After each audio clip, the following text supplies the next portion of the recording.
Merci. Donc, la ville de Paris s'attache à promouvoir le livre et la lecture à travers ses bibliothèques et s'attache aussi à travers les bibliothèques municipales à promouvoir la culture pour toutes et pour tous, la culture comme richesse intérieure, accessible à tous, et les bibliothèques qui sont réparties sur l'ensemble des quartiers. Ce sont des îlots de chaleur, des îlots de chaleur au bon sens du terme évidemment, de chaleur humaine, d'accueil de tous, et ce sont aussi des cocons protecteurs contre le tout consommation et contre l'injonction à consommer que nous subissons toute l'année. Dans ce cadre, la ville a décidé d'ouvrir un plus grand nombre de bibliothèques le dimanche. Les écologistes sont évidemment favorables à cette démarche et évidemment vigilants aux conditions dans lesquelles s'effectuent ces ouvertures. Il est important que les moyens soient ajustés aux objectifs afin que les ouvertures se déroulent dans des conditions satisfaisantes pour les usagers et pour les agents. En janvier 2017, les élus écologistes ont proposé un vœu afin qu'une feuille de route pour les ouvertures dominicales soit élaborée avec l'ensemble des parties prenantes, en tenant compte des impératifs de bien-être au travail, de qualité du service culturel et de sécurité des usagers et des agents. Ce vœu avait, à notre grande tristesse, été rejeté. Et pourtant, on nous présente aujourd'hui un projet de délibération qui semble réunir, enfin, l'ensemble de ces conditions que nous avions demandées.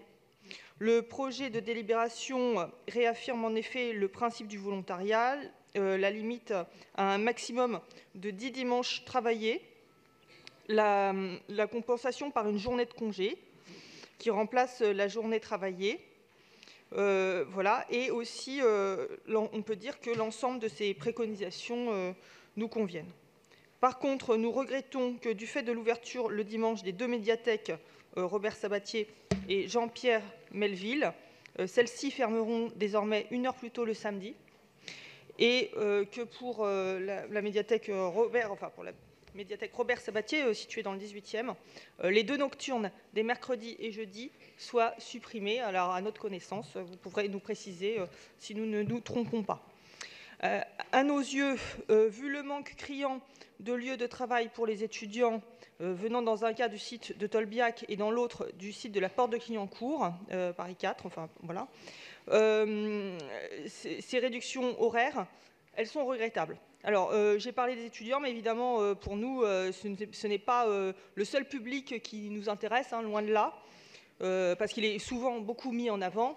Mais ce qui est intéressant aussi, c'est toutes les personnes qui se forment tout au long de la vie, qui ont besoin de lieux pour le soir pouvoir tranquillement étudier. Donc que ce soit des adultes, mais aussi que ce soit des collégiens qui ont vraiment besoin de nos bibliothèques municipales, et puis aussi des retraités. Nous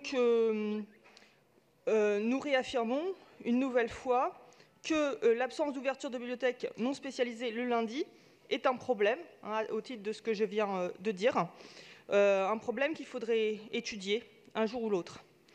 Et cette piste nous semble aussi importante que l'ouverture dominicale. On a parlé aussi souvent des ouvertures pendant les vacances scolaires, qui sont encore insuffisantes. Je profite que j'ai encore quelques minutes, la parole, pour souligner le caractère pionnier et efficace de la ville en matière d'ouverture des bibliothèques à Paris, que ce soit le dimanche ou les autres jours. Et je voudrais dire que cette démarche, nous l'avons engagée bien avant et bien au-delà du rapport sur la lecture d'Éric Orsena, qui, moi, personnellement, m'a un peu agacée, puisque je voyais beaucoup de préconisations qu'il donnait qui étaient déjà effectuées par la ville grâce aux agents, à leur volontarisme, grâce à la politique de la ville en matière de bibliothèque. Et là, dernièrement, justement, la bibliothèque historique de la ville de Paris, c'est sous l'autorité de Véronique Levieux qu'elle avait été ouverte largement, ce qui était à l'origine d'une bibliothèque ouverte seulement sur inscription. Mais grâce à Véronique Levieux, la bibliothèque historique de la ville de Paris a vu une ouverture inconditionnelle à tous, et c'était vraiment extraordinaire de la voir se remplir de tant de lecteurs. Donc ça, c'était une démarche qui avait été effectuée par la ville bien avant le rapport sur la lecture. Et aussi, je voudrais remercier Marie-Christine Le Mardelet, qui a depuis longtemps aussi milité pour que la bibliothèque Sainte-Geneviève puisse être ouverte le dimanche et qui a réussi. Merci et de conclure. voilà, et j'ai plein d'autres choses à dire, mais je ne vais pas pouvoir avoir le temps de les dire. Donc malheureusement, j'ai des questions à poser, évidemment, je ne vais pas pouvoir les poser. Donc, Merci.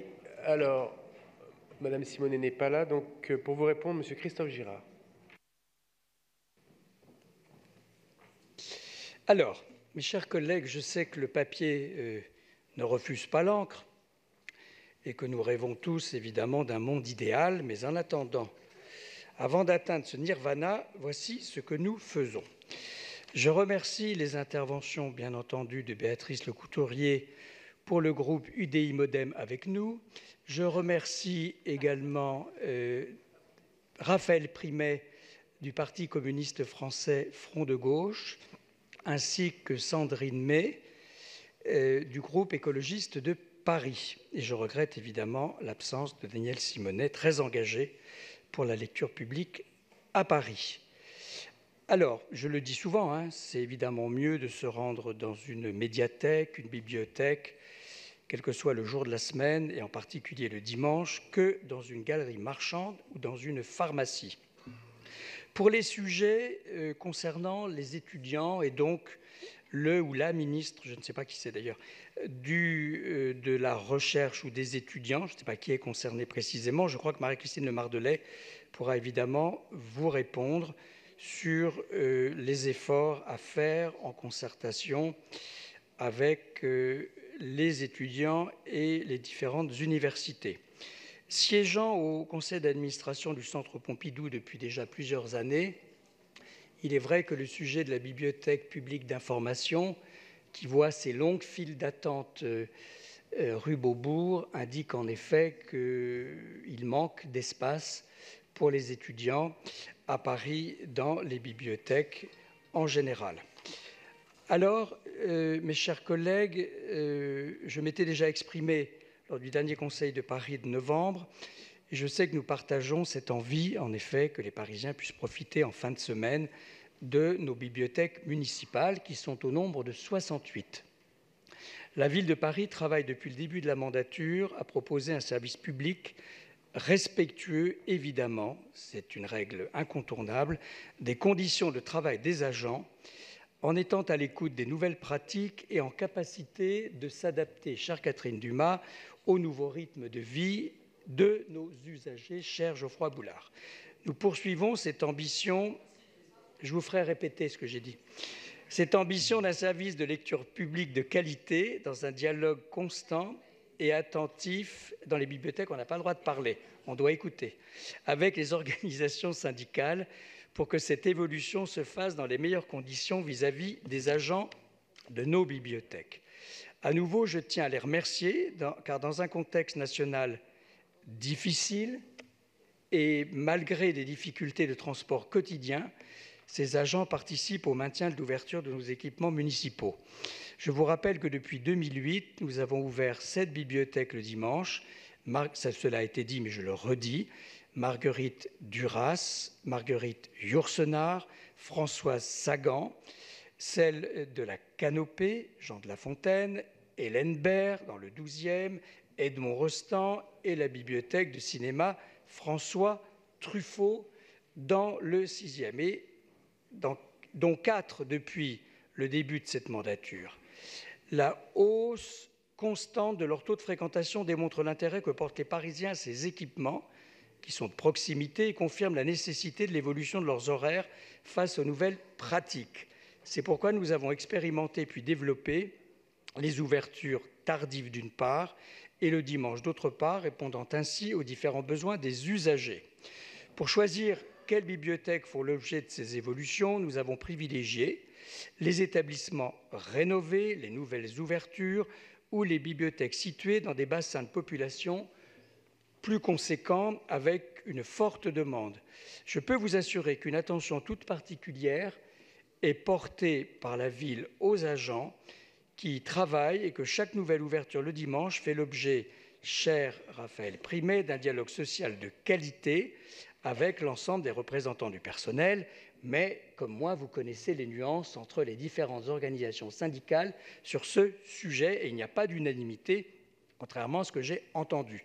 S'agissant des recrutements, nous pouvons nous réjouir d'avoir créé 39 postes, chers collègues, 39 postes supplémentaires en 3 ans.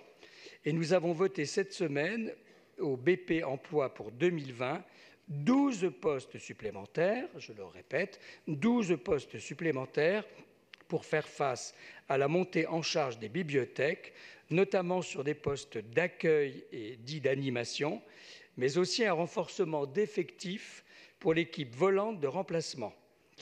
Nous veillons donc, à travers nos créations de postes supplémentaires, à ce que chaque nouvelle ouverture dominicale s'accompagne d'un renforcement des effectifs. C'est la règle et c'est notre méthode.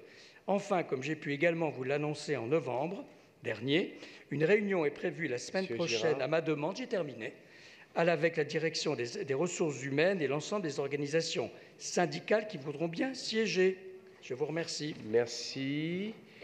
Je mets aux voix donc le projet d'acte 322. Qui est pour? Qui est contre? Pardon.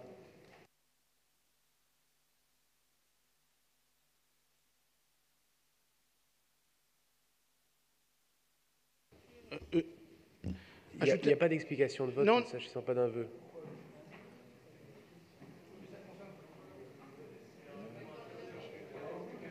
Bon, en plus, on n'interrompt pas le vote, je suis navré. Donc, qui est pour?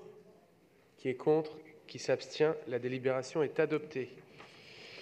Nous examinons maintenant le projet d'acte 679, acceptation du versement du fonds pour Paris relatif au mécénat complémentaire pour financer les frais de production et d'installation de l'œuvre Bouquet of Tulips de Jeff Koons. Et la parole est à M. François Vauglin.